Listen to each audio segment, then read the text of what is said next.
I'm taking a big risk by recording this video and planning to upload it on the date that I plan to upload it. Right now, it's Monday, August 18th, 2025, and this video is probably not going to be on the channel until maybe Thursday, the 21st, something like that. Yeah, I'm going on a trip, so I gotta pre-record a bunch of stuff. It's why we're pre-planning the show in advance. But today, we are reopening the conversation on New Jersey Devils defenseman Luke Hughes. This is gonna play into two other videos that we just made on the channel. Take a look at this. A few days ago, we had spoken out about Luke Hughes and how the lack of a contract extension for him given by New Jersey is holding up the market for all these other guys who do need contracts and who are eligible for extensions. Is Luke Hughes going to get a long-term deal? And with the cap rising significantly, is he going to get a higher AAV than his older brother Jack Hughes, who is a lot more proven so far in the NHL, but who is also a franchise talent? And we also made a video a few days ago, too, talking about Vancouver Canucks defenseman Quinn Hughes, and the latest that we've heard from Ryan Whitney of the Spit and Chicklets podcast as to how he's hearing Quinn could be on his way to New Jersey in 2 years. There's a lot to dive into with the Hugheses, but this video commentary is going to go over a new aspect of the Hughes conversation, and it's an aspect that we have talked about at length in the past. But when I say in the past, I literally mean like 3, 4, 5 years ago. This has not really been a topic lately, but it was a topic all the way back then. Because Luke Hughes, obviously, is one of two Hugheses in New Jersey. Quinn Hughes is in Vancouver. He's doing his own thing over here. But in order to keep Quinn Hughes in Vancouver, the Canucks are going to have to prove themselves as a winner, as a team that he's going to be willing to stick around with and provide his game-breaking, league-defining services to. But what if the Canucks made it easier for Quinn to stay? What if, instead of Quinn going over to New Jersey, the conversation went the opposite way? This is why we're going over to Schaefer and Price, because earlier in the week, it's today for me, it was think 3 days ago for you, there was this poll posted on the Schaefer and Price Twitter account with 15,000 views and 1,700 votes. Luke Hughes, at the time of recording this audio and at the time of this tweet's publication, remained unsigned in New Jersey. Should the Canucks tempt the Devils with a huge trade offer for Quinn's brother? Just to make things interesting, I'm going to vote yes. 76.6% of the people agree with that assessment. And here's the thing, there are 1,706 people who voted at the time of recording this audio. Let's do that amount times 0.66. That's 1,300 different voters who said yes, the Canucks should try to give a huge trade offer to New Jersey for Luke Hughes. Some of the replies go out there and just kind of poke a little bit of fun at the way that things are being talked about here. Can he play center? Yeah, if Quinn switches to center. Slow week, eh? Can he secretly play center? Doesn't make sense since Quinn will be heading the other way. And then you had yourselves the quote tweets here. This is where the conversations get a little bit interesting as well. Gabriel says, hell yeah. Canucks Franz says, yeah, absolutely. If the Canucks are serious about keeping Quinn Hughes, make a trade offer for Luke Hughes. No-brainer, yes, I don't even care if we have MPD already, just do it. And then you have Nav, who went out there and said this: while I appreciate you guys work throughout the summer with little holidays, I also appreciate it's mid-August and things are slow to get any traction on viewership.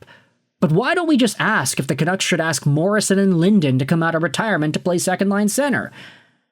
Yeah, there's a little bit of cynicism there in this reply, acknowledging the dog days of the summer while also acknowledging the ridiculousness of how some of these conversations even get started up in the first place. Believe me, I've been doing this full-time for 5-6 years. That's exactly what we end up seeing every year.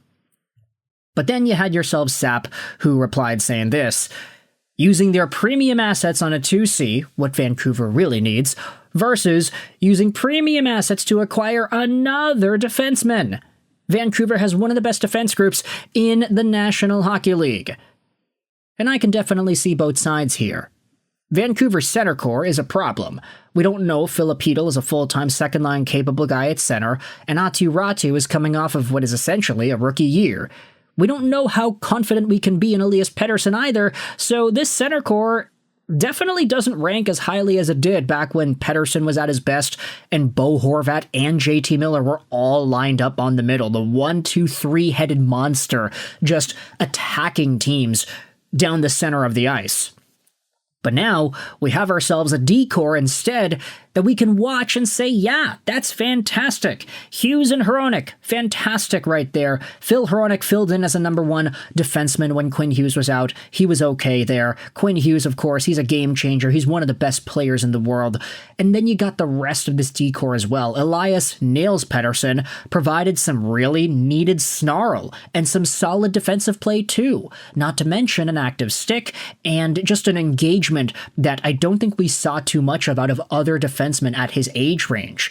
Marcus Pettersson is a really good shutdown defenseman, and he actually plays well with Tyler Myers, unlike Carson Soucy, whom we had spoken about many moons ago.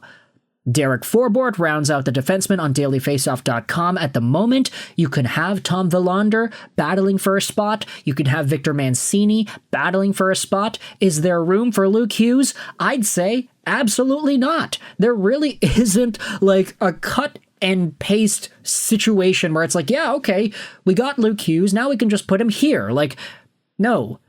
It's better if the Canucks went out and got Jack Hughes, if we're being realistic, but of course that's not realistic in the slightest. Yeah, realism takes the form of many different shapes and sizes depending on which angle you approach it from.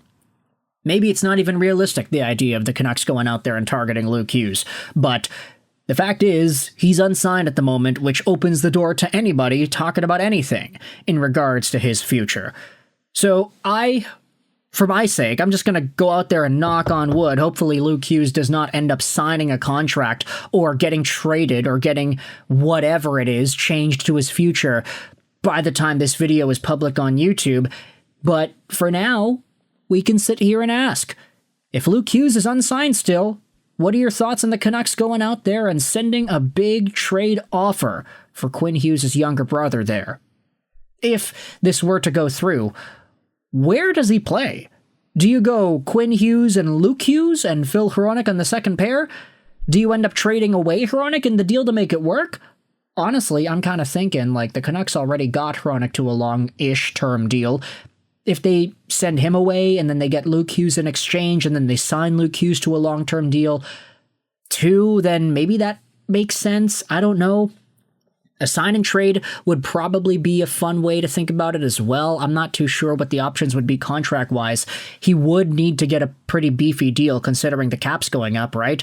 But if it's with New Jersey or Vancouver, that's the other question. So, with all this in mind, let me know your thoughts in the comment section below. Do you think the Canucks should try to send a huge trade offer to New Jersey's way to grab Luke Hughes onto their team? Is this actually going to convince Quinn Hughes to stay? How do you feel about all this situational talk here with the Hughes bros, Vancouver and New Jersey? Let me know in the comments all your opinions. I hope you enjoyed this video. Roll 99. And bye.